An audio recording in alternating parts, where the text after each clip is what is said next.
ఆయన బలిష్టమైన చేతి క్రింద దీన మనస్కులై ఉండుడి. 1 పేతురు 5:6. దీన మనసు గలవారు ధన్యుల, వారు దేవుని చూచెదరు. దీనులు భూమిని స్వతంత్రించుకొందురు, బహుక్షేమము కలిగి సుఖించెదరు. దీనులకు మాత్రమే దేవుని ఆశ్రయం లభిస్తుంది, మరియు దేవుని బలిష్టమైన హస్తం క్రింద దాగి ఉందరు. గర్విష్ఠులకు, అహంకారులకు వినాశనమే గతి.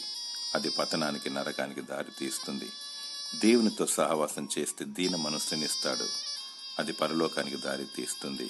దీన మనసు ద్వారానే విజయం లభిస్తుంది. దేవునికి లోబడాలి, అపవాదిని ఎదిరించాలి. అంతం వరకు సహించువాడే రక్షింపబడును. ఆత్మతో సత్యముతో ప్రభువైన యేసుక్రీస్తును ఆరాధించువారు అనేకమైన అద్భుతాలను సవిచూస్తారు. నిత్యము దేవుని యొక్క సన్నిధిని అనుభవిస్తూ ఉంటారు. దేవుడు తన మహిమార్థమై నిన్ను హెచ్చించి దీవించును గాక. ఆమేన్.